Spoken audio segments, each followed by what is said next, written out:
This channel does not promote any violent, harmful, or illegal activities. All content provided by this channel is meant for an educational purpose only.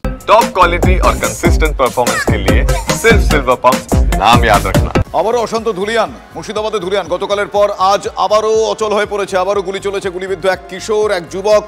দুদিনে সুতি ধুলিয়ানে গুলিবিদ্ধ 4 জন। আমার সহকর্মী কৌশিক রয়েছেন এই মুহূর্তে আমার টেলিফোন লাইনে। কৌশিক, আবারও উত্তপ্ত, আবারও কি পরিস্থিতি এই মুহূর্তে? দেখো, এখনো কিন্তু উত্তপ্ত রয়েছে। শপিং মলে পর্যন্ত লুটপাট চালানো হয়েছে এবং এলাকায় কিন্তু দফায় দফায় উত্তেজনা চলছে। পুলিশ সরে আসলে সেই সব এলাকায় কিন্তু জমায়েত শুরু হয়ে যাচ্ছে এবং এখনো কিন্তু উত্তেজনা প্রবণ রয়েছে। আজ কিন্তু গুলি চালায় 2 জন আহত হয়েছে, সেটা পুলিশের পক্ষ থেকে কিন্তু স্পষ্ট করা হয়নি। পুলিশের পক্ষ থেকে একজন ইনজুর্ডের কথা বলা হলেও সেখানে বলা হচ্ছে যে হয়তো বিএসএফ এর পক্ষ থেকে গুলি চলা হতে পারে, তবে সেটা এখনো কিন্তু তারাও স্পষ্ট করেনি। গতকালে তারা স্পষ্ট করেছে যে ধন্যবাদ কৌশিক।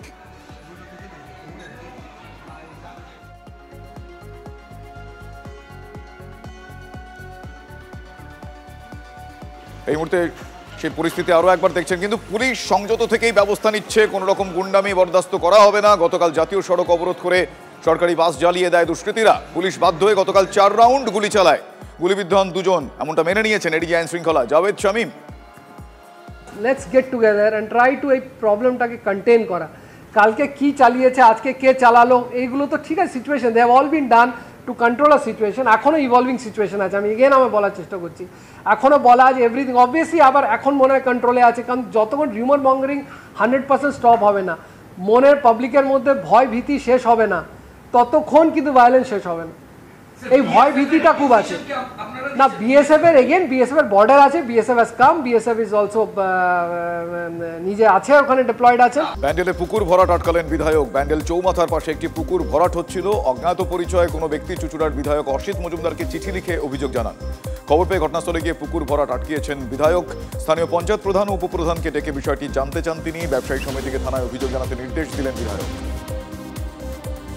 অশান্তির আবহে রানীনগরে পুলিশের জালে 4 বাংলাদেশি, ধৃতদের মধ্যে এক মহিলাও রয়েছেন। গোপন সূত্রে খবর পেয়ে শুক্রবার রানীনগরের হারুডাঙ্গায় তল্লাশি চালায় পুলিশ। বিএসএফ রোড থেকে বাংলাদেশি নাগরিকদের আটক করে পুলিশ। সকলেই বাংলাদেশের নবাবগঞ্জের বাসিন্দা। চাপড়ায় বিএলআরওকে নিগ্রহে গ্রেফতার 4। জমি সংক্রান্ত অশান্তির জের ঘরের দরজা বন্ধ করে ব্লক ভূমি ও ভূমি সংস্কার আধিকারিককে গালিগালাজ ও হুমকি দেওয়ার অভিযোগ। বিএলআরওর অভিযোগের ভিত্তিতে 4 জনকে গ্রেফতার করেছে পুলিশ। আজ তাদের কৃষ্ণনগর আদালতে তোলা হয়েছে।